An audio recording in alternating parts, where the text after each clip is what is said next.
ನಮಸ್ಕಾರ ಎಲ್ಲರಿಗೂ ಬೆಳಗಿನ ಶುಭೋದಯ ರೀ. ಎಲ್ಲರೂ ಹೆಂಗದಿರಿ? ಆರಾಮದಿರೇನು? ನಾವು ಆರಾಮದೀವಿ ನೋಡ್ರಿ. ನೀವು ಎಲ್ಲರೂ ಆರಾಮದ್ರಿ ಅಂತೇಳಿ ಭಾವಿಸ್ತಾ ಇವತ್ತಿನ ಲಾಗ್ನ ಸ್ಟಾರ್ಟ್ ಮಾಡೋಣ ಬರ್ರಿ. ಇವತ್ತು ಗುರುವಾರ ಬೆಳಗ್ಗೆ ಟೈಮ್ 7 ಗಂಟೆ ಆಗಿ 45 ನಿಮಿಷ ಆಗೈತೆ ನೋಡ್ರಿ. ನಾನು ಎಲ್ಲ ಕೆಲಸ ಮುಗಿಸಿ ಜಳಕ ಮುಗಿಸಿ ದೇವ್ರಿಗೆ ನಮಸ್ಕಾರ ಮಾಡಿಕೊಂಡು ಇನ್ನು ಅಡುಗೆ ಕೆಲಸ ಸ್ಟಾರ್ಟ್ ಮಾಡ್ಬೇಕು ನೋಡ್ರಿ. ಬೆಳಗ್ಗೆ ಇವತ್ತು ನಮ್ಮ ಉತ್ತರ ಕರ್ನಾಟಕದ ವೆಜ್ ಥಾಲಿ ರೆಡಿ ಮಾಡೋಣಂತ ಅಂದ್ಕೊಂಡಿದ್ದೀನಿ ನೋಡ್ರಿ. ಈಗಿದ್ರೆ ಫಸ್ಟಿಗೆ ದೇವ್ರಿಗೆ ನಮಸ್ಕಾರ ಮಾಡ್ಕೊಂಡ್ಬಿಟ್ಟು ತಲೆ ವಾಶ್ ಮಾಡ್ಕೊಂಡಿದ್ದೆ ರೀ. ಇವತ್ತು ಗುರುವಾರ ಉಪವಾಸ ಇರುತ್ತೆ, ಹಾಗಾಗಿ ತಲೆನೂ ಎಲ್ಲ ಕೂದಲನ್ನ ಒದ್ರಕೊಂಡ್ಬಿಟ್ಟು ಅಂದ್ರೆ ಜಾಡ್ಸ್ಕೊಂಡ್ಬಿಟ್ಟು ಕಟ್ಕೊಂಡ್ಬಿಟ್ರೆ ಈಜಿ ಆಗುತ್ತೆ ರೀ. ಟವಲ್ ಸುತ್ಕೊಂಡ್ಬಿಟ್ರೆ ಏನಿಲ್ಲ ಒಜ್ಜೆ ಆಗ್ಬಿಟ್ಟು ಕೆಲಸ ಮಾಡೋಕ್ಕೂ ಆಗಂಗಿಲ್ಲ. ಹಾಗಾಗಿ ಫಸ್ಟಿಗೆ ಕೂದಲನ್ನ ಜಾಡ್ಸ್ಕೊಂಡ್ಬಿಟ್ಟು ಒಂದು ಕ್ಲಿಪ್ ಹಾಕ್ಕೊಂಡು ಇನ್ನು ಅಡುಗೆ ಕೆಲಸ ಸ್ಟಾರ್ಟ್ ಮಾಡತ್ತೀನಿ ನೋಡ್ರಿ. ಯಾರಿಗೆಲ್ಲ ನಮ್ಮ ಲಾಗ್ ಇಷ್ಟ ಆಕತ್ತೈತ್ಲ ಮತ್ತು ನಮ್ಮ ರೆಸಿಪಿ ಇಷ್ಟ ಆಕತ್ತೈತ್ಲ ಪ್ಲೀಸ್ ಲೈಕ್ ಮಾಡೋದು ಮರ್ಯಾಕೆ ಹೋಗ್ಬೇಡ್ರಿ ಮತ್ತು ಸಬ್ಸ್ಕ್ರೈಬ್ ಮಾಡಿಕೊಂಡು ಸಪೋರ್ಟ್ ಮಾಡಿರಿ. ಆದಷ್ಟು ಬೇಗ ನಮ್ಮ ಫ್ಯಾಮ್ಲಿನೂ 10K ಆಗ್ಲಂತೆ ಆಸೆ ಐತ್ರಿ, ಹಂಗಾಗಿ ಕೇಳಾಕತ್ತಿದ್ದು. ಲಾಗ್ ಇಷ್ಟ ಆಕತ್ತಿದ್ರೆ ಪ್ಲೀಸ್ ಸಬ್ಸ್ಕ್ರೈಬ್ ಮಾಡಿಕೊಂಡು ಸಪೋರ್ಟ್ ಮಾಡಿರಿ. ಈಗಿದ್ರೆ ಇವತ್ತು ನಮ್ಮ ಉತ್ತರ ಕರ್ನಾಟಕದ ವೆಜ್ ಥಾಲಿ ಒಳಗೆ ಏನೇನೈತೆ ಅಂದ್ರೆ ಚೌಳಿಕಾಯಿ ಪಲ್ಯ ಮತ್ತು ಕಿರ್ಸಲೆನ್ ಪಲ್ಯ, ಟೊಮೊಟೊ ಚಟ್ನಿ, ರೊಟ್ಟಿ ಇಷ್ಟೆಲ್ಲ ರೆಡಿ ಮಾಡಾಕತ್ತಿದ್ರಿ. ಆಲ್ರೆಡಿ ಎಲ್ಲ ತರಕಾರಿನ ಸೋಸಿ ತೊಳೆದು ಇಟ್ಟಿದ್ದೀನಿ. ಈಗಿದ್ರೆ ಫಸ್ಟಿಗೆ ಸಲಾಡ್ನು ಕಟ್ ಮಾಡಿ ಇಟ್ಟರಾಯ್ತು. ಸೌತೆಕಾಯಿ, ಮೂಲಂಗಿ ಮತ್ತು ನೆನಪಾಗಂಗಿಲ್ಲ ರೀ, ಊಟ ಟೈಮ್ದಾಗ ಕಟ್ ಮಾಡ್ಕೊತ ಕೊಡೋದಾಗುತ್ತೆ. ಅದಕ್ಕಾಗಿ ಏನು ಕಟ್ಟಿಂಗ್ ಕೆಲಸ ಇರುತ್ತಲ್ಲ ಒಟ್ಟಿಗೆ ಎಲ್ಲ ಮುಗಿಸ್ಬಿಟ್ರೆ ಈಜಿಯಾಗಿ ಆಗುತ್ತೆ ರೀ. ಹಾಗಾಗಿ ಮತ್ತು ಪದೇ ಪದೇ ಕಸ ತೆಗಿಬೇಕು ಅನ್ನೋದು ಅಂದರೆ ಸಪ್ಪಿ ಎಲ್ಲ ಬಿದ್ದಿರ್ತೈತಲ್ಲ, ಹಾಗಾಗಿ ಎಲ್ಲ ಒಟ್ಟಿಗೆ ಕ್ಲೀನ್ ಮಾಡಿಕೊಂಡು ಇಟ್ಕೊಂಡ್ಬಿಟ್ರೆ ನಮಗೂ ಅಡುಗೆ ಕೆಲಸಕ್ಕೆ ಈಜಿ ಆಗುತ್ತೆ ರೀ. ಪಟ್ ಅಂತ 1 ತಾಸು ಒಳಗಡೆ ಎಲ್ಲ ಅಡುಗೆ ಮುಗಿಸ್ಬಿಡ್ಬೋದು. ನಾನು 8 ಗಂಟೆಗೆ ಸ್ಟಾರ್ಟ್ ಮಾಡಿದ್ದು 9 ಗಂಟೆ ತನಕ ಎಲ್ಲನೂ ಅಡುಗೆ ಮುಗಿಸಿದ್ರಿ 1 ಅವರ್ ಒಳಗೆ. ಈಗಿದ್ರೆ ನಾನು ಫಸ್ಟಿಗೆ ಶೇಂಗಾನ ಹುರಿಯಾಕಿ ಇಟ್ಟಿದ್ದೀನಿ. ಅಂದ್ರೆ ಇದು ಚೌಳಿಕಾಯಿ ಪಲ್ಯಕ್ಕೆ ಮತ್ತು ಟೊಮೊಟೊ ಕಾಯಿ ಚಟ್ನಿಗೆ ಬೇಕಾಗುತ್ತೆ ರೀ. ಹಾಗಾಗಿ ಶೇಂಗಾನ ಒಂದು ಸೈಡ್ ಹುರಿಯಾಕಿಟ್ಬಿಟ್ಟು ಒಂದು ಸೈಡ್ ಏನೈತಲ್ಲ ಚೌಳಿಕಾಯಿನ ಹುರಿಯಾಕಂತೀನಿ ನೋಡ್ರಿ. ಇವಾಗಂತೂ ಚೌಳಿಕಾಯಿ ರೇಟ್ ಜಾಸ್ತಿನೇ ಐತಿ. ಭಾಳ ದಿವಸದಿಂದ ತಂದಿತ್ತಿಲ್ಲ ರೀ, ರೇಟ್ ಜಾಸ್ತಿ ಆಗೈತೆ ಅಂತೇಳಿ. ಅಂದ್ರೆ ಏನಕ್ಕ ಈ ಥರ ಕಂಜೂಸ್ ಮಾಡ್ತೆ ಅಂತ ಅನ್ನಕ್ಕೆ ಹೋಗ್ಬೇಡ್ರಿ. ಅಂದ್ರೆ ಜಾಸ್ತಿ ರೇಟ್ ಇದ್ದಿದ್ದು ತಂದುಬಿಟ್ರು ಅದು ಸಾಕಾಗೋದಿಲ್ಲ. 1/4 kgಗೆ 50 ರೂಪಾಯಿ ಐತ್ರಿ ಚೌಳಿಕಾಯಿ. ಸಲ ಅಂದ್ರೆ ಭಾಳ ಸಲ ಆಯ್ತು ತಂದಿತ್ತಿಲ್ಲ ಅಂತೇಳಿ ಇವತ್ತು ತಂದುಬಿಟ್ಟು ಅಂದ್ರೆ ನಿನ್ನೆ ಬುಧವಾರ ತಂದು ಸೋಸಿ ತೊಳೆದು ಇಟ್ಟಿದ್ದೀರಿ. ಇವತ್ತು ಅದನ್ನೇ ಪಲ್ಯ ರೆಡಿ ಮಾಡೋಣ ಅಂತೇಳಿ. ರೊಟ್ಟಿ ಸಂಗಟ ಚೌಳಿಕಾಯಿ ಪಲ್ಯ ಅಂದರೆ ಮನುಗೆ ಮತ್ತು ನಮ್ಮ ಮನೆಯವ್ರಿಗೆ ಜಾಸ್ತಿ ಇಷ್ಟ ಆಗುತ್ತೆ. ಹಾಗಾಗಿ ಚೌಳಿಕಾಯಿನೂ ಈ ಕಡೆ ಹುರಿಯಾಕಿಟ್ಟು ಶೇಂಗಾನು ಇಟ್ಬಿಟ್ಟು ಈ ಕಡೆ ಉಳ್ಳಾಗಡ್ಡಿ ಎಲ್ಲ ಕಟ್ ಮಾಡಾಕಂತೀನಿ ನೋಡ್ರಿ. ನಮ್ಮ ಮನೆಯವ್ರಿಗೆ ಏನೈತಲ್ಲ ಚೌಳಿಕಾಯಿ ಪಲ್ಯಕ್ಕೆ ಜಾಸ್ತಿ ಉಳ್ಳಾಗಡ್ಡಿ ಹಾಕಬೇಕು ಅಂದ್ರೆ ಜಾಸ್ತಿ ಇಷ್ಟ ಆಗುತ್ತೆ. ಅದಕ್ಕಾಗಿ 1-2-3 ದೊಡ್ಡ ಸೈಜ್ ಉಳ್ಳಾಗಡ್ಡಿ ತೊಗೊಂಡು ಸಣ್ಣಗೆ ಕಟ್ ಮಾಡಿ ಇಡಾಕಂತೀನಿ ನೋಡ್ರಿ. ಉಳ್ಳಾಗಡ್ಡಿ ಮತ್ತು ಟೊಮೊಟೊ ಬೇಕಾಗುತ್ತೆ ಚೌಳಿಕಾಯಿ ಪಲ್ಯಕ್ಕೆ. ಅಂದರೆ ಒಟ್ಟಿಗೆ ಈ ಥರ ಕೆಲಸ ಮಾಡ್ತಾ ಇದ್ರೆ ಏನೈತಲ್ಲ ನಮಗೂ ಟೈಮ್ನು ಉಳಿಯುತ್ತೆ ಮತ್ತು ಕೆಲಸನೂ ಪಟ್ಟಂತ ಆಗುತ್ತೆ ರೀ. 9 ಗಂಟೆ ತನಕ ಎಲ್ಲ ಅಡುಗೆ ಮುಗಿಸಿ ಊಟಕ್ಕೂ ಕೊಡೋದಾಗ್ಬಿಡುತ್ತೆ.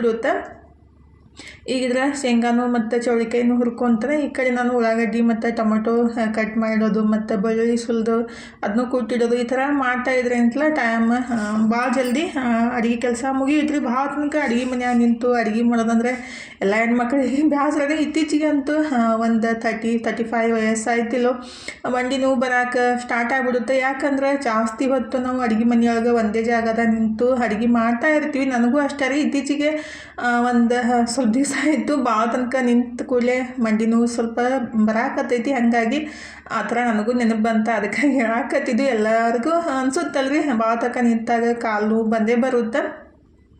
ಅದಕ್ಕೆ ಸ್ವಲ್ಪ ಎಕ್ಸಸೈಸ್ ಮಾಡ್ತಾಯಿದ್ರೆ ಸ್ವಲ್ಪ ಪರವಾಗಿರಲ್ಲ. ಇಲ್ಲಾಂದ್ರೆ ನಾವು ಹಾಗೆ ಬಿಟ್ಟು ಅಂದರೆ ಇನ್ನು ನೋವು ಜಾಸ್ತಿ ಆಗ್ತಾ ಹೋಗ್ತೈತ್ರಿ. ಈಗಿದ್ರೆ ನಾನು ಶೇಂಗಾನ ಹುರಿದು ಎತ್ತಿಟ್ಬಿಟ್ಟು ಈಗಿದ್ರೆ ಟೊಮೊಟೊ ಕಾಯಿ ಚಟ್ನಿ ಮಾಡೋಕ್ಕೆ ಮೆಣಸಿನ್ಕಾಯಿನ ಹುರಿಯಾಕಂತೀನಿ ನೋಡ್ರಿ. ಯಾವಾಗಲೂ ನಾವು ಮೆಣಸಿನ್ಕಾಯಿ ಹುರಿಯಂದಾಗ ತವಿ ಕಾಯ್ದಾಗ ಮೆಣಸಿನ್ಕಾಯಿ ಹಾಕ್ಬಿಟ್ಟು ಎಣ್ಣೆ ಹಾಕಿಬಿಟ್ರೆ ಘಾಟ್ ಇರುತ್ತೆ. ಅಂದರೆ ನಮ್ಮ ಕಡೆ ಕಾಂಟ್ ಅಂತೀವಿ. ಅದು ಎದ್ಬಿಟ್ಟು ಅಡುಗೆ ಮಾಡೋಕ್ಕೂ ಆಗಂಗಿಲ್ಲ ರೀ. ಎಲ್ಲರಿಗೆ ತೊಂದರೆನೂ ಆಗುತ್ತಂದ್ರೆ ಎಲ್ಲರೂ ಬಂದುಬಿಟ್ಟು ಏನು ಕಾಂಟ್ ಎಬ್ಸಿ ಅಂತ ಇರ್ತಾರೆ. ಹಾಗಾಗಿ ಎಣ್ಣೆ ಹಾಕಕ್ಕೆ ಹೋಗ್ಬಾರ್ದು. ಮೆಣಸಿನ್ಕಾಯಿ ಹಾಕಿದ ತಕ್ಷಣ ರೀ.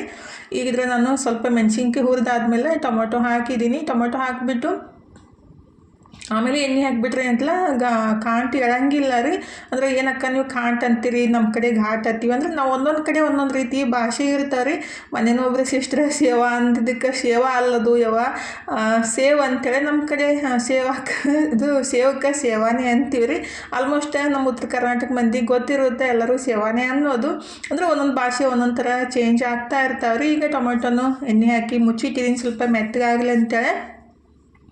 ಈಗಿದ್ರೆ ನಾನು ಚೌಳಿಕಾಯಿ ಪಲ್ಯನೂ ರೆಡಿ ಮಾಡ್ಕೊಳಕಂತೀನಿ ನೋಡಿರಿ. ಆಲ್ಮೋಸ್ಟ್ ಎಲ್ಲರಿಗೂ ಗೊತ್ತಿದ್ದೇ ಇರುತ್ತೆ ಚೌಳಿಕಾಯಿ ಪಲ್ಯ ಹೆಂಗೆ ಮಾಡೋದು ಅಂತೇಳಿ. ನಾನಿದ್ರೆ ಸಿಂಪಲ್ಲಾಗಿ ಎಣ್ಣೆ, ಜೀರಿಗೆ, ಸಾಸಿವೆ, ಕರಿಬೇವು, ಕುಟ್ಟಿದ ಬೆಳ್ಳುಳ್ಳಿ, ಉಳ್ಳಾಗಡ್ಡಿ, ರುಚಿಗೆ ಎಷ್ಟು ಬೇಕಷ್ಟು ಉಪ್ಪು ಹಾಕಿಬಿಟ್ಟು ಉಳ್ಳಾಗಡ್ಡಿ ಮೆತ್ತಗಾಗೋ ಮಟ್ಟ ಹುರ್ಕೋಬೇಕಾಗುತ್ತೆ ರೀ. ಈ ಕಡೆ ಉಳ್ಳಾಗಡ್ಡಿ ಮತ್ತು ಸ್ವಲ್ಪ ಉಪ್ಪು ರುಚಿಗೆ ಎಷ್ಟು ಬೇಕಷ್ಟು ಉಪ್ಪು ಹಾಕಿ ಉಳ್ಳಾಗಡ್ಡಿ ಹುರಾಕಿಟ್ಬಿಟ್ಟು ಈ ಕಡೆ ಟೊಮೆಟೊ ಏನು ಮುಚ್ಚಿಟ್ಟಿದ್ದೆ ಅಲ್ರಿ ಅವನು ಮೆತ್ತಗಾಗಿದ್ದು ಅಂದ್ರೆ ಮುಚ್ಚಿಡ್ಲಿಕ್ಕಂದ್ರೆ ಮನೆಯೆಲ್ಲ ಹೊಗೆ ಬರುತ್ತೆ, ಕಾಂಟ್ನು ಬರುತ್ತೆ ಒಂದು ಸ್ವಲ್ಪ, ಅದಕ್ಕಾಗಿ ಮುಚ್ಚಿಟ್ಬಿಟ್ರೆ ಆಯಿತು. ಆಮೇಲೆ ಸ್ವಲ್ಪ ಟೊಮೆಟೊ ಮೆತ್ತಗಾದ್ಮೇಲೆ ಒಂದು ಚಮಚದಷ್ಟು ಜೀರಿಗೆ, 1-2 ಚಮಚದಷ್ಟು ಬಿಳಿ ಎಳ್ಳು ಮತ್ತು ಒಂದು ಗಡ್ಡೆ ಬೆಳ್ಳುಳ್ಳಿ, ಒಂದಿಷ್ಟು ಕರ್ಬೇವು ಸೊಪ್ಪು ಹಾಕಿಬಿಟ್ಟು ಇನ್ನೂ ಸ್ವಲ್ಪ ಹುರ್ಕೋಬೇಕ್ರಿ. ಜಾಸ್ತಿ ಏನು ಹುರಿ ಅವಶ್ಯಕತೆ ಇಲ್ಲ, ಜಸ್ಟ್ ಒಂದು ನಿಮಿಷ ಹುರ್ಕೊಂಡ್ರೆ ಸಾಕಾಗುತ್ತೆ. ಅದನ್ನೇ ಆ ಕಡೆ ಹುರಾಕಿಟ್ಬಿಟ್ಟು ಎಲ್ಲ ಹಾಕಿ ಈ ಕಡೆ ಉಳ್ಳಾಗಡ್ಡಿನೂ ಮೆತ್ತಗಾಗಿದ್ದು ರೀ. ಅದಕ್ಕೆ ಖಾರಕ್ಕೆ ಎಷ್ಟು ಬೇಕಷ್ಟು ಖಾರದ ಪುಡಿ, ಅರಿಶಿನ ಪುಡಿ ಹಾಕಿ ಚಲೋತ್ನಾಗ ಮಿಕ್ಸ್ ಮಾಡಿಕೊಂಡು ಆಮೇಲೆ ಟೊಮೆಟೊನೂ ಹಾಕಿ ಟೊಮೆಟೊ ಮೆತ್ತಗಾಗೋ ಮಟ್ಟ ಸ್ವಲ್ಪ ಹುರ್ಕೊಂಡ್ಬಿಟ್ಟು ಆಮೇಲೆ ಚೌಳಿಕಾಯಿ ಹಾಕಬೇಕಾಗುತ್ತೆ ರೀ. ಈಗ ಟೊಮೆಟೊನೂ ಹಾಕಿಬಿಟ್ಟು ಮಿಕ್ಸ್ ಮಾಡಿ ಇಟ್ಟಿದ್ದೀನಿ. ಅವು ಸ್ವಲ್ಪ ಟೊಮೆಟೊ ಮೆತ್ತಗಾಗಲಿ ಅಂತೇಳಿ ಈ ಕಡೆ ಟೊಮೆಟೊ ಹುರಾಕಿಟ್ಟಿದ್ದಿಲ್ಲ ಅದನ್ನು ಗ್ಯಾಸ್ ಬಂದ್ ಮಾಡಿದ್ದೀನಿ. ತಣ್ಣಗಾದ್ಮೇಲೆ ಚಟ್ನಿ ಮಾಡಕ್ಕೆ ಬರುತ್ತೆ ರೀ. ಈಗಿದ್ರೆ ಟೊಮೆಟೊ ಮೆತ್ತಗಾದ್ಮೇಲೆ ಹುರಿದಿಟ್ಟಿದ್ದ ಚೌಳಿಕಾಯಿನ ಹಾಕಿ ಚಲೋತ್ನಾಗಿ ಒಂದು ರೌಂಡ್ ಮಿಕ್ಸ್ ಮಾಡ್ಕೋಬೇಕಾಗುತ್ತೆ ರೀ. ಬೇಕಾದ್ರೆ ಸ್ವಲ್ಪ ನೀರನ್ನು ಹಾಕ್ಬೋದು, ನಮ್ಗೆ ನೀರು ಹಾಕ್ಲಿಕ್ಕಂದ್ರೆ ಇಷ್ಟ ಆಗೋದ್ರಿ. ಚೌಳಿಕಾಯಿ ಎಳೆವಿದ್ಬಿಟ್ರೆ ನೀರು ಹಾಕೋ ಅವಶ್ಯಕತೆ ಇಲ್ಲ. ಸ್ವಲ್ಪ ಚೌಳಿಕಾಯಿ ಬಿರಿಸಿದ್ರೆ ಸ್ವಲ್ಪ ನೀರು ಹಾಕಿಬಿಟ್ಟು ಕುದಿಸ್ಕೋಬೇಕಾಗುತ್ತೆ. ಎಳೆವು ಚೌಳಿಕಾಯಿ ಇದ್ದು ಅಂತ ನಾನು ನೀರು ಹಾಕಕ್ಕೆ ಹೋಗಿಲ್ಲ. ಆಮೇಲೆ ಸ್ವಲ್ಪ ಚಲೋ ಹೊತ್ತಿನಾಗೆ ಚೌಳಿಕಾಯಿ ಮಿಕ್ಸ್ ಮಾಡ್ಕೊಂಡ್ಮೇಲೆ ಸ್ವಲ್ಪ ಖಾರ ಪುಡಿ, ಸ್ವಲ್ಪ ಶೇಂಗಾದ ಪುಡಿ ಮತ್ತು ಸ್ವಲ್ಪ ಕೊತ್ತಂಬರಿ ಸೊಪ್ಪು ಹಾಕಿ ಒಂದು ರೌಂಡ್ ಚಲೋ ಹೊತ್ತಿನಾಗೆ ಮಿಕ್ಸ್ ಮಾಡಿಬಿಟ್ರೆ ಮಸ್ತಾಗಿ ಸಿಂಪಲ್ಲಾಗಿ ಚೌಳಿಕಾಯಿ ಪಲ್ಯನೂ ರೆಡಿ ಆಗುತ್ತೆ ನೋಡಿರಿ. ಚಪಾತಿಗಾಗಲಿ ರೊಟ್ಟಿಗಾಗಲಿ ಸಖತ್ತಾಗಿರುತ್ತೆ. ಸಿಂಪಲ್ಲಾಗಿ ಮಾಡಿಬಿಟ್ರು. ಈಗ ಚೌಳಿಕಾಯಿ ಪಲ್ಯನೂ ರೆಡಿ ಮಾಡಿಟ್ಟು ಇನ್ನು ಅದು ಟೊಮೆಟೊ ಹುರಿದು ಇಟ್ಟಿದ್ದಲ್ರಿ ಸ್ವಲ್ಪ ತಣ್ಣಗಾಗಲಿ ಅಷ್ಟು ತನಕ ಈ ಕಡೆ ಕಿರ್ಸಲನ್ ಪಲ್ಯನೂ ಮಾಡಿಬಿಡ್ಬೇಕಂತ ನಾನು ಎಣ್ಣೆ, ಸ್ವಲ್ಪ ಕುಟ್ಟಿದ ಬೆಳ್ಳುಳ್ಳಿ, ಖಾರದ ಪುಡಿ ಮತ್ತು ಸ್ವಲ್ಪ ರುಚಿಗೆ ಎಷ್ಟು ಬೇಕಷ್ಟು ಉಪ್ಪು ರೀ. ಇದಕ್ಕೇನು ಜೀರಿಗೆ, ಸಾಸಿವೆ ಹಾಕಕ್ಕೆ ಹೋಗಬಾರ್ದು. ಹಾಕಿಬಿಟ್ರೆ ಅದು ಟೇಸ್ಟ್ ಅನ್ಸಂಗಿಲ್ಲ ರೀ. ಬರೀ ಬೆಳ್ಳುಳ್ಳಿ ಒಗ್ಗರಣೆ ಅಷ್ಟು ಹಾಕಿಬಿಟ್ಟು ಕಿರ್ಸಲನ್ ಪಲ್ಯ ಮಾಡಬೇಕು. ಆಲ್ರೆಡಿ ನಾನು 1-2 ಸಲ ಶೇರ್ ಮಾಡಿದ್ದೀನಿ. ಮತ್ತು ನಾನು ಏನೇನು ಮಾಡಿನಂತ ನಿಮ್ಮ ಸಂಗಟ ಶೇರ್ ಮಾಡ್ಕೊಳಕತ್ತಿದ್ದಲ್ಲ, ಹಾಗಾಗಿ ಅದನ್ನು ಸಿಂಪಲ್ಲಾಗಿ ತೋರಿಸಿದ್ದೆ ಅಷ್ಟೇ ರೀ.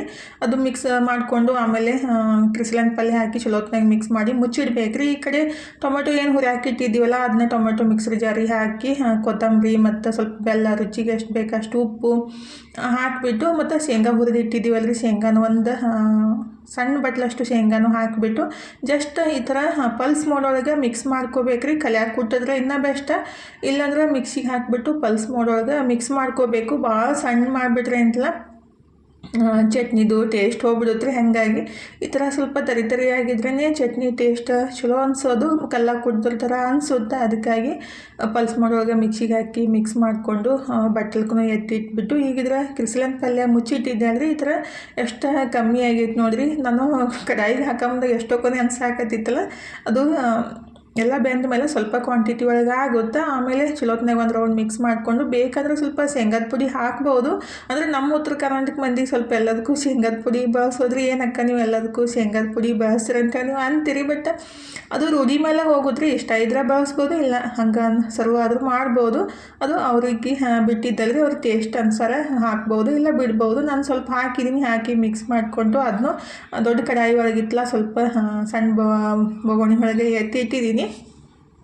ಅದನ್ನು ಎಲ್ಲ ಕೆಲಸ ಮುಗೀತು ನೋಡಿರಿ. 45 ನಿಮಿಷ ಒಳಗಡೆ ನಾನು ಚಟ್ನಿ ಮತ್ತು ಕಿರ್ಸಲನ್ ಪಲ್ಯ ಮತ್ತು ಚೌಳಿಕಾಯಿ ಪಲ್ಯ ಮಾಡಿದ್ದು. ಅಂದರೆ ಎಲ್ಲ ಕಟಿಂಗ್ ಮಾಡಿಕೊಂಡು ಅದು ರೆಡಿ ಮಾಡೋ ತನಕ 45 ನಿಮಿಷ ಆಯ್ತು ನೋಡಿರಿ. ಅಂದರೆ ಟೈಮ್ ಹಚ್ಚಿತ್ತು ನಾನು ಎಷ್ಟರೊಳಗೆ ಮಾಡ್ಬೋದು ಅಂತೇಳಿ. ಈಗಿದ್ರೆ ನಾನು ಅವೆಲ್ಲ ಪಲ್ಯ ಮತ್ತು ಚಟ್ನಿ ರೆಡಿ ಮಾಡಿ ಇಟ್ಬಿಟ್ಟು ಇನ್ನು ರೊಟ್ಟಿ ಎಷ್ಟು ಮಾಡಬೇಕು ನೋಡಿರಿ. ಎಲ್ಲ ಪಲ್ಯ ಮಾಡೋಕ್ಕಿಂತ ರೊಟ್ಟಿ ಮಾಡೋಕ್ಕೇ ಸ್ವಲ್ಪ ಜಾಸ್ತಿ ಟೈಮ್ ತೊಗೊಳತ್ರಿ. ಅಂದರೆ ನಾವು ಹಿಟ್ಟೆಲ್ಲ ಕಲಿಸ್ಬಿಟ್ಟು ರೊಟ್ಟಿ ಬಡಿಯೋಕೆ ಒಂದು 10-12 ನಿಮಿಷ ಬೇಕಾಗುತ್ತೆ ರೀ. ಆ್ಯಕ್ಚುಲಿ ಹಿಟ್ಟು ಕಲಿಸ್ಬಿಟ್ಟು ರೊಟ್ಟಿ ಬಡಿಯೋಕೆ ಸ್ಟಾರ್ಟ್ ಮಾಡಬೇಕಂದ್ರೆ ಅದಕ್ಕೆ ಹೇಳೋದು, ರೊಟ್ಟಿ ಮಾಡೋಕ್ಕೇ ಸ್ವಲ್ಪ ಜಾಸ್ತಿ ಟೈಮ್ ಹೋಗುತ್ತೆ. ಮತ್ತು ಚಪಾತಿ ಪಟ್ ಅಂತ ಲಟ್ಟಿಸ್ಬಿಟ್ಟು ಪಟ್ ಅಂತೇಳಿ ಬೆನೀತಾವ್ರಿ. ಆದರೆ ರೊಟ್ಟಿ ಮಾತ್ರ ಹಿಟ್ಟು ಕಲಿಸ್ಬಿಟ್ಟು ಅದನ್ನ ಬಡಿದು ಬೆನ್ಸೋ ತನಕ ಸ್ವಲ್ಪ ಟೈಮ್ನೂ ತೊಗೋತೆ. ಆ್ಯಕ್ಚುಲಿ ಈ ಬ್ಯಾಸ್ಗೆಗೆ ಏನಿತ್ತಲ್ಲ ರೊಟ್ಟಿನೇ ಚಲೋ ರೀ ತಿನ್ನೋಕೆ ಚಪಾತಿಗಿಂತ. ಅದನ್ನೇ ಹೇಳ್ತಾ ಇದ್ದೆ ತನುಗೆ. ಅಂದರೆ ನಮ್ಮ ಮನೆಯವರು ರೊಟ್ಟಿ ತಿಂತಾರೆ, ಆದರೆ ತನು ಮಾತ್ರ ರೊಟ್ಟಿ ಇಷ್ಟಪಡಂಗಿಲ್ಲ ರೀ. ಬ್ಯಾಸ್ಗೆಗೆ ವಾರದಾಗ 1-2-3 ಸಲ ರೊಟ್ಟಿ ಮಾಡಬೇಕಮ್ಮ ಅಂತೇಳಿ ಅನ್ನಕತ್ತಿದ್ದೆ ರೀ. ಏನಾರ ಮಾಡಿರಿ ನನಗೆ ಅನ್ನ ಸಾರು ಮಾಡಿ ಮಾಡಿಬಿಡ್ರಿ ಅಂತ ಅನ್ನಕತ್ತಿದ್ಲು. ಆ್ಯಕ್ಚುಲಿ ಅವಾಗೆಲ್ಲ ಅಂತಿದ್ರು ರೊಟ್ಟಿ ತಿನ್ನೋರು ಗಟ್ಟಿ ಅಂದ್ರೆ ಕೆಲವೊಂದು ಕಡೆ ರಾಗಿ ಮುದ್ದೆ ತಿಂತಾರೆ. ನಮ್ಮ ಕಡೆ ಉತ್ತರ ಕರ್ನಾಟಕ ಮಂದಿ ಸ್ವಲ್ಪ ಜೋಳದ ರೊಟ್ಟಿ ಜಾಸ್ತಿ ತಿನ್ನೋದ್ರಿ. ಅವಾಗೆಲ್ಲ ದಿನ ರೊಟ್ಟಿನೇ ಮಾಡ್ತಿದ್ರು. ಇತ್ತೀಚೆಗೆ ಚಪಾತಿ ಜಾಸ್ತಿ ಮಾಡಾಕತ್ತಿದ್ದು. ಆ್ಯಕ್ಚುಲಿ ಚಪಾತಿ ಏನೈತಲ್ರಿ ಈಸಿಯಾಗಿ ಡೈಜೆಷನ್ ಆಗಲ್ಲ. ನಾವು ರೊಟ್ಟಿ 2-3 ತಿಂದ್ರೂ ನಮ್ಗೆ ಅಷ್ಟು ಹೊಟ್ಟೆ ಭಾರ ಅಂತ ಅನ್ಸಂಗಿಲ್ಲ. ಆದರೆ ಚಪಾತಿ 2 ಅಥವಾ 3 ತಿಂದ್ಬಿಟ್ರಂತೂ ಕುತ್ತಲ್ಲಿದೆ ಹೇಳಕ್ಕನ ಆಗಂಗಿಲ್ಲ ರೀ. ಹಾಗಾಗಿ ರೊಟ್ಟಿ ತಿನ್ನೋದು ಬೆಸ್ಟ್. ಆದರೆ ಮಕ್ಕಳಿಂದ ಚಪಾತಿನೇ ಜಾಸ್ತಿ ಮಾಡೋದಾಗುತ್ತೆ. ನನಗೂ ಅಷ್ಟೇ ರೀ. ಆ್ಯಕ್ಚುಲಿ ವೆಯ್ಟ್ ಲಾಸ್ ಮಾಡೋರಿಗೆ ರೊಟ್ಟಿ ತಿಂದರೆ ಚಲೋ ಅಂತ ಹೇಳ್ತಾರೆ. ಆದರೆ ಮಕ್ಕಳಿಂದೊಂದು ನಮ್ಸ್ಲಿಂದೊಂದು ಮಾಡೋಕ್ಕೇ ಆಗಲ್ಲ. ಮತ್ತು ರೊಟ್ಟಿ ಸ್ವಲ್ಪ ಮಾಡಿಬಿಟ್ರೆ ಏನೈತಲ್ರಿ ಅದು ಏನೋ ಅಂತಾರಲ್ಲ ಮತ್ತು ಪದೇ ಪದೇ ಮಾಡೋಕೆ ಒಲ್ಲಂತ ಅನಿಸುತ್ತೆ. ಅದಕ್ಕಾಗಿ ಸ್ವಲ್ಪ ಜಾಸ್ತಿ ಮಾಡಿ ಇಟ್ಬಿಟ್ರೆ ಏನಾಯಿತು 2 ದಿವಸ ಆಗ್ತಾವೆ ಅಂತೇಳಿ ನಾನು ಸ್ವಲ್ಪ ಜಾಸ್ತಿನೇ ಇಟ್ಟು ಕಲಿಸಿದ್ದು. ಒಂದು 20-25 ಆಗ್ತಿರ್ಬೇಕು ರೀ. ಆದರೆ ಬಡಿದು ಅದನ್ನ ಎಲ್ಲ ಮುಗ್ಸೋಟ್ಟಿಗೆ ನನಗೆ ಒಂದು ತಾಸು ಮೇಲೆ ಬೇಕಾಯಿತು. ಅಂದ್ರೆ 9 ಗಂಟೆಗೆ ಬಡಿಯೋಕೆ ಸ್ಟಾರ್ಟ್ ಮಾಡಿದ್ದು 10 ಗಂಟೆ ತನಕ ರೊಟ್ಟಿನೇ ಆಯ್ತು ನೋಡ್ರಿ. ಅಂದರೆ ನಾನು ಬಡಿಯೋದು ಜಾಸ್ತಿ ಫಾಸ್ಟಾಗೆ ಆಗುತ್ತೆ. ಆದರೆ ಬೆನ್ಯಾಕೆ ಮಾತ್ರ ಸ್ವಲ್ಪ ಲೇಟಾಗೆ ಬೆನಿತಾವಲ್ರಿ. ಹಾಗಾಗಿ ಸ್ವಲ್ಪ ಲೇಟಾಗೆ ಆಗುತ್ತೆ. ಆ್ಯಕ್ಚುಲಿ ನಾನು ಜಾಸ್ತಿ ರೊಟ್ಟಿ ಇದ್ದಾಗೇನಿತ್ತಲ್ಲ 2 ತವಿ ಇಟ್ಬಿಟ್ಟು ರೊಟ್ಟಿ ಮಾಡ್ತೀನಿ. ಯಾಕಂದರೆ ಫಾಸ್ಟಾಗೆ ಬೆನೆಯಂಗಿಲ್ಲ ಮತ್ತು ಭಾಳ ತನಕ ನಿಂದಿರ್ಬೇಕಾಗುತ್ತೆ ಅಂತೇಳಿ ಇವತ್ತು ಇಷ್ಟ ಇದ್ದು ಮತ್ತೆ 2 ತವಿ ಇಟ್ಟು ಗಡ್ಬಡಿ ಮಾಡೋದು ಯಾಕೆ ನೀವು ಅಂತ ಮಾಡ್ರೈತಿ. ಇವತ್ತಿನ ಜಾಸ್ತಿ ಏನು ಕೆಲಸ ಇಲ್ಲ ಬಿಡುವಂತೆ ರೊಟ್ಟಿ ಮಾಡೋಕ್ಕೆ ಸ್ಟಾರ್ಟ್ ಮಾಡಿದ್ದೀನಿ ನೋಡಿರಿ. ಆ್ಯಕ್ಚುಲಿ ಹಿಟ್ಟು ಅಂದರೆ ಜೋಳ ಸ್ವಲ್ಪ ಅಷ್ಟೊಂದೇನು ಜಿಗಟ್ ಇದ್ದಿತ್ತಿಲ್ಲ ರೀ. ಅಂದರೆ ಇದು ಸೊಸೈಟಿ ಒಳಗೆ ಕೊಟ್ಟಿದ್ದ ಜೋಳ ಇದು ಅವನ್ನ ಬೀಸ್ಕೊಂಡು ಬಂದಿದ್ದು. ಹಾಗಾಗಿ ಸುಮ್ಮನೆ ವೇಸ್ಟ್ ಮಾಡೋಕ್ಕಿಂತ ಅದನ್ನು ತೊಳೆದು ಹಾಕಿಬಿಟ್ಟು ಬೀಸ್ಕೊಂಡು ಬಂದು ಯೂಸ್ ಮಾಡ್ರೈತೆ ಅಂತ ಹೇಳಿ ಈಗಿದ್ರೆ ನಾನು ರೊಟ್ಟಿ ಎಲ್ಲ ಮಾಡಿ ಮುಗಿಸ್ದೆ ನೋಡಿರಿ. ಮುಗಿಸಿ ಆ್ಯಕ್ಚುಲಿ 10 ಗಂಟೆಗೆ ಮುಗಿಸಿದ್ದು. ಇವಾಗ ಟೈಮ್ 1:30 ಆಗೈತ್ರಿ. ತಾನು ಇನ್ನೂ ಊಟ ಮಾಡಿಲ್ಲ.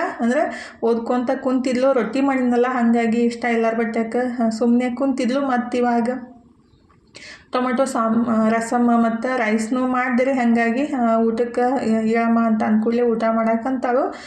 ಅದು ಮೆತ್ತಗೆ ರೊಟ್ಟಿ ಇಷ್ಟ ಆಗಂಗಿಲ್ಲ ರೀ. ಹಾಗಾಗಿ ಗ್ಯಾಸ್ ಮೇಲೆ ಈ ಥರ ಸುಟ್ಬಿಟ್ಟು ಕಡಕ್ ಮಾಡಿಬಿಟ್ಟು ತಿನ್ನೋದು. ಆ್ಯಕ್ಚುಲಿ ಆ ಥರ ಗ್ಯಾಸ್ ಮೇಲೆ ಬಾರ್ದು ಖರೆ ಆದರೆ ಕೆಳಂಗಿಲ್ಲ ರೀ. ಒಂದು ರೊಟ್ಟಿ ಆದರೂ ತಿಲ್ಬಿಡು ಅಂತ ನಾನು ಸುಮ್ಮನೆ ಕೂಡ್ತೀನಿ. ಈಗಿದ್ರೆ ಮಸ್ತಾಗೆ ನಮ್ಮ ಉತ್ತರ ಕರ್ನಾಟಕದ ವೆಜ್ ಥಾಲಿ ರೆಡಿ ಹಾಕತ್ತೈತೆ ನೋಡಿರಿ. ನಿಮಗೂ ಇಷ್ಟ ಆಗ್ಬೋದು ಅಂತ ಅಂದ್ಕೊಂಡಿದ್ದೀನಿ. ನನಗಂತೂ ಈ ಥರ ಎಲ್ಲ ನೀಟಾಗಿ ರೆಡಿ ಮಾಡ್ಕೊಂಡು ಊಟ ಮಾಡೋಕ್ಕೆ ಜಾಸ್ತಿ ಖುಷಿ ಆಗುತ್ತೆ. ಯಾವುದೇ ಅಡುಗೆ ಅದನ್ನ ನೋಡೋಕ್ಕೆ ಕಣ್ಣಿಗೂ ಇಷ್ಟ ಆಗಬೇಕು, ಮನಸ್ಸಿಗೂ ಇಷ್ಟ ಆಗಬೇಕು, ಬಾಯಿಗೂ ರುಚಿ ಇರಬೇಕು. ಹಾಗಾಗಿ ಈ ಥರ ಎಲ್ಲ ಪ್ಲೇಟ್ ನೀಟಾಗಿ ಆರ್ಗನೈಸ್ ಮಾಡಿಬಿಟ್ಟು ಊಟ ಮಾಡೋಕ್ಕೆ ಜಾಸ್ತಿ ಖುಷಿ ಅನಿಸುತ್ತೆ.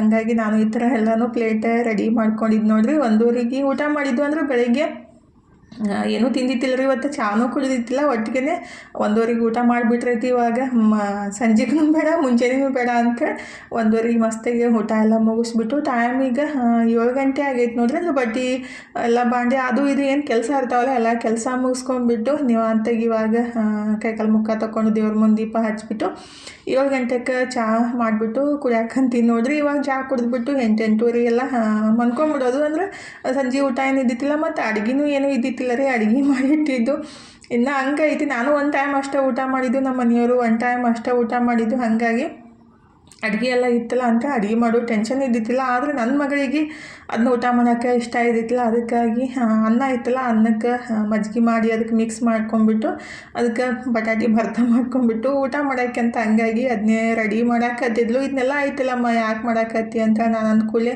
ಅದನ್ನೆಲ್ಲ ಇಷ್ಟ ಇಲ್ಲ ಮಮ್ಮಿ ಅಂತ ಅಂದ್ಲು. ಆಯ್ತು ಏನು ಮಾಡುವಂತ ನಾನಂತೂ ನಿನಗೇನು ಹೇಳಂಗಿಲ್ಲ ಅಂತೇಳಿ ಈಗಿದ್ರೆ ಭರ್ತ ಮಾಡಿಕೊಂಡು ತಾನು ಊಟ ಮಾಡ್ತಾರೆ. ನಂದಂತೂ ಉಪವಾಸ ಇತ್ತಲ್ಲ. ಹಾಗಾಗಿ ಇವತ್ತಿನ ವಿಡಿಯೋನು ಇಲ್ಲೇ ಮುಗಿಸೋಣ್ರಿ. ಇವತ್ತಿನ ವಿಡಿಯೋ ಹೆಂಗೆ ಅನ್ನಿಸ್ತಂತ ಕಮೆಂಟ್ ಬಾಕ್ಸ್ ಒಳಗೆ ಹೇಳೋದು ಮರೆಯೋಕೆ ಹೋಗಬೇಡ್ರಿ.